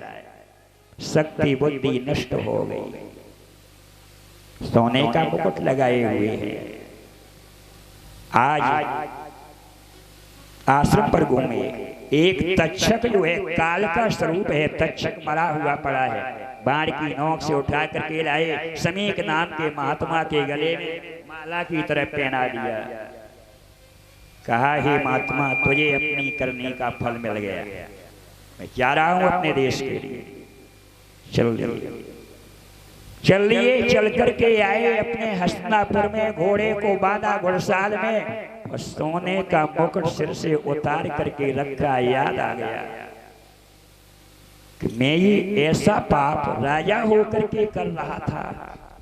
मैं इस समय राजा हूँ, इस जन्म में मुझसे कोई नहीं कह सकता है शक्तिशाली हूँ, लेकिन अगले जन्म में जब मैं जाऊंगा तो भगवान के दरबार में मुझे कष्ट मिलेगा, कोई रोकने वाला नहीं। प्रायश्चित कर रहे हैं परीक्षित।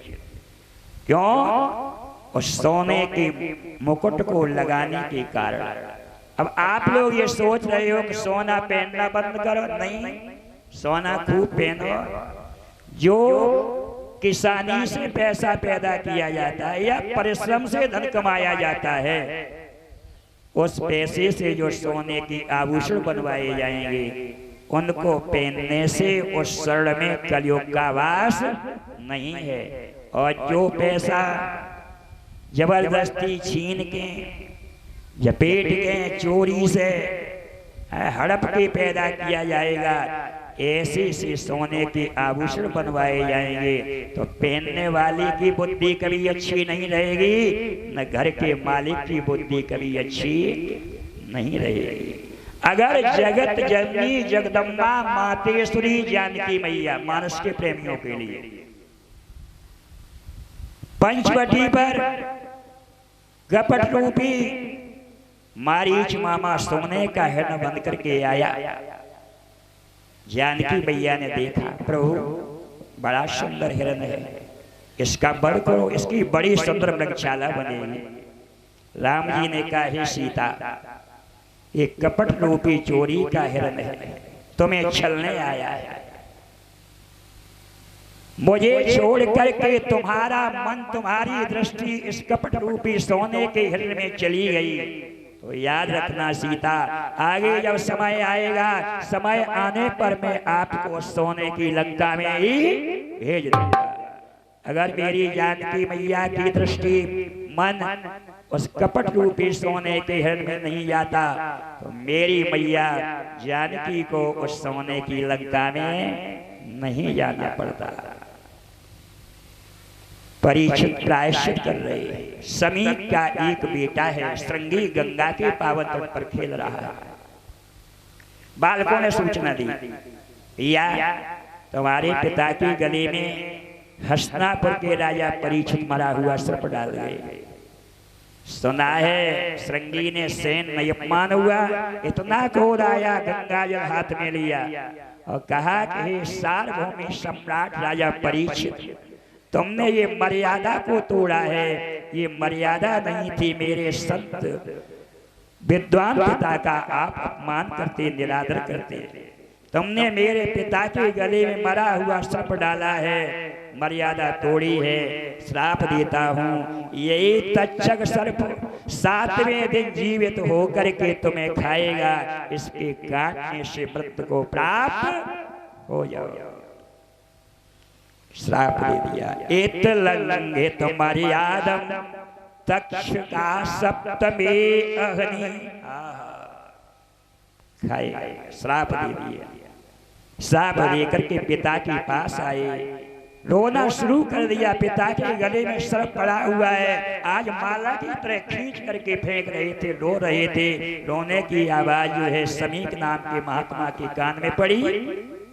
आँख खुल गए, आँख खुल गई। बेटा क्यों रो रहे हो श्रृंगी? पिताजी मैं आपके अपमान के लिए रो रहा हूं। बोले मेरा अपमान?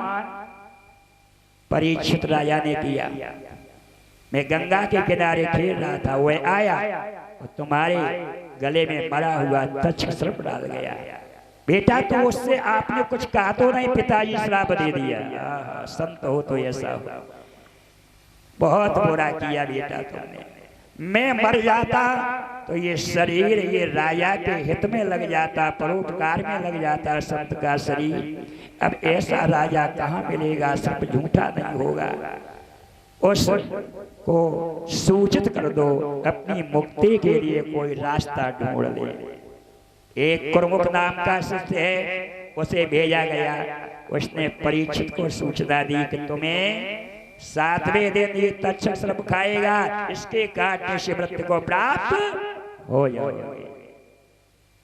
परीक्षित ने अपने बेटे जन्मेजय को बुलाया। जन्मेजय को राजगद्दी सौंप दी और राजसी वस्त्र उतार दिए, सेम को पीन लगा दी है और चल दिए।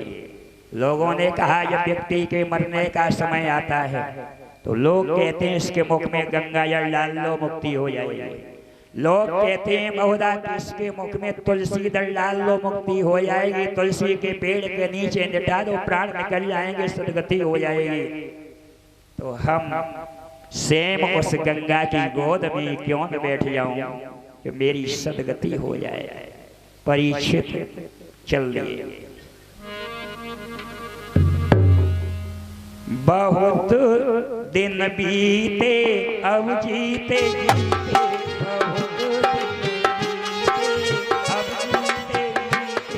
बहुत दिन बीते अब जीते जीते, बहुत दिन बीते अब जीते जीते, अब जीते जीते अब चलते चलते, अब जीते जीते अब चलते चलते,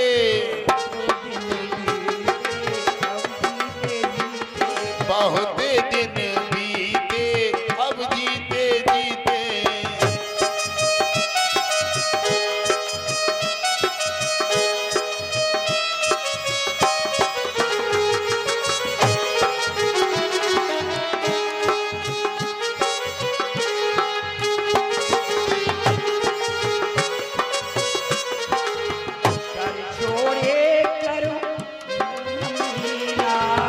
कर छोड़े सभी करम नबीना, कर छोड़े सभी करम नबीना, करम नबीना, करम नबीना, कर छोड़े सब करम नबीना।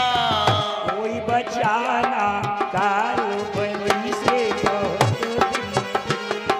हम जीते जीते बहुत दिन बीते, हम जीते जीते।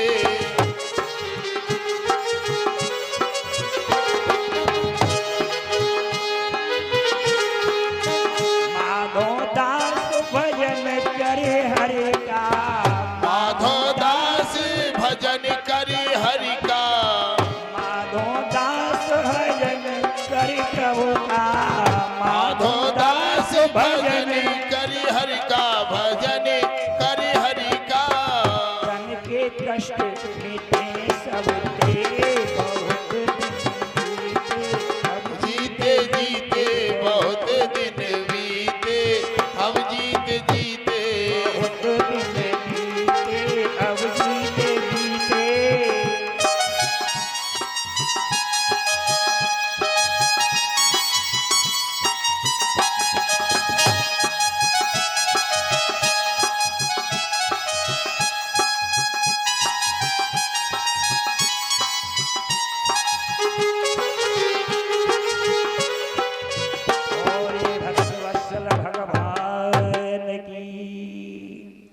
परीक्षित जी चल लिए। कहाँ के लिए? गंगा के किनारे। कहाँ पहुंच रहे हैं? सुक्ताल पर, मेरठ में। सुक्ताल है मेरठ के पास, गंगा के पावन घाट पर पहुंचे।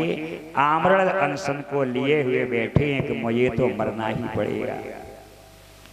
उधर से एक दिव्य सदगुरु है, दिगंबर भेष, शरीर पर कोई वस्त्र नहीं है, लाल लाल अधर हैं, बड़ी बड़ी आंखें हैं, सांवला रूप है, लंबे लंबे बाल हैं।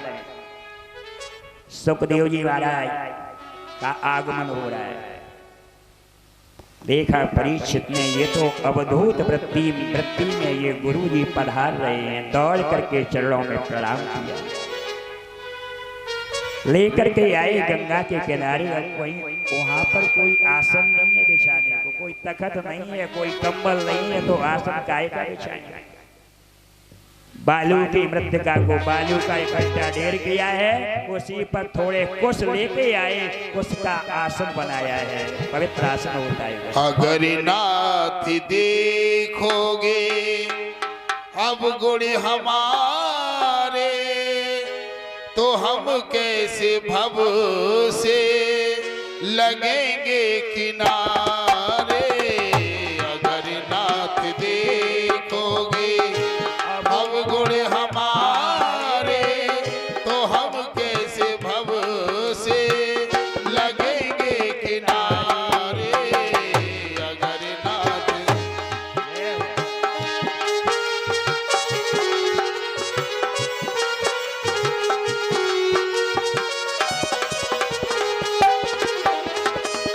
हमारे लिए क्यों देरी किए हो, हमारे लिए क्यों देरी किए हो।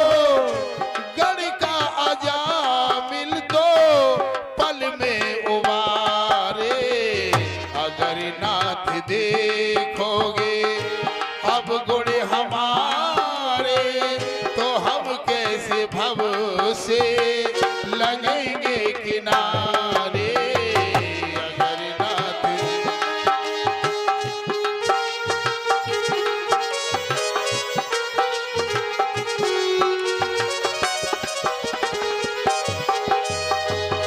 अधम तुमने लाखों पल में उबारे, अधम तुमने लाखों पल में उबारे। किए पाप हैं इस सुअस के सहारे।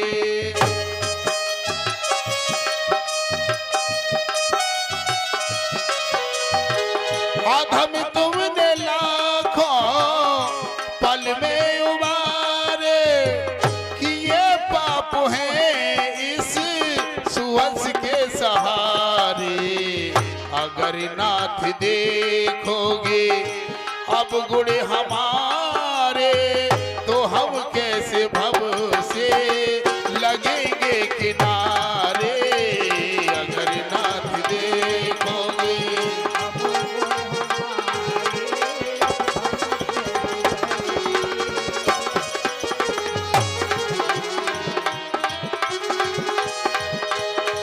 तुम्हारी कृपा से ये मन शुद्ध होगा, तुम्हारी कृपा से ये मन शुद्ध होगा। इसे शुद्ध करने में राजेश हारी। अगर नाथ देखोगे अब गुण हमारे, तो हम कैसे भव से लगेंगे किनारे। अगर नाथ देखोगे अब गुण हारे, तो हम कैसे भव से लगेंगे किनारे। सुंदर आसन दिया है। गंगा जल लेकर के सुखदेव जी महाराज के चरणों को हाथों में धोया। चरणोदक जो है स्वयं पान किया है। पान करने के बाद परीक्षित जी ने कहा, गुरुजी मोरे 7 दिन में मरने का श्राप लगा हुआ है। सुखदेव जी ने कहा, परीक्षित आप क्यों घबरा रहे हो? हर इंसान के लिए दिन 7 ही है।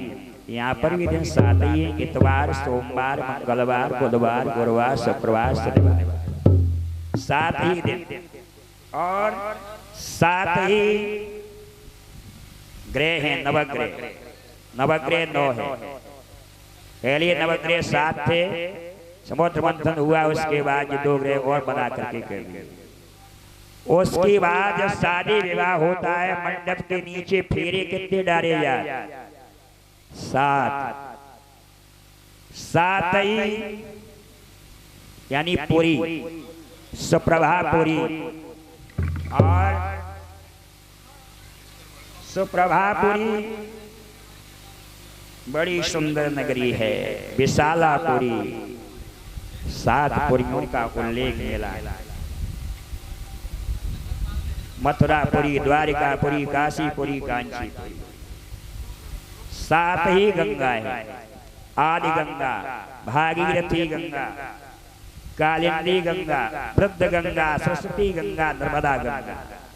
7 ही क्षेत्र कुरुक्षेत्र पंजाब में, हरिया क्षेत्र सोनपुर जिले में, प्रभास क्षेत्र बेरावल में, रेणुका क्षेत्र यूपी में मथुरा के पास है, पुरुषोत्तम क्षेत्र जो है जगन्नाथपुरी को कहते हैं, सूकर क्षेत्र एटा के पास है।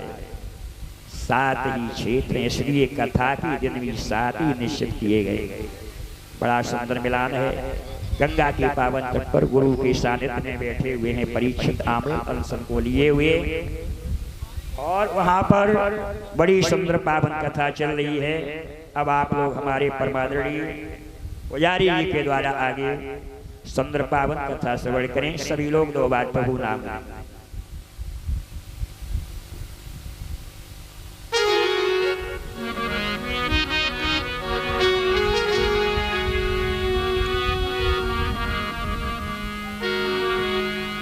गोविंद जय जय गोपाल जय,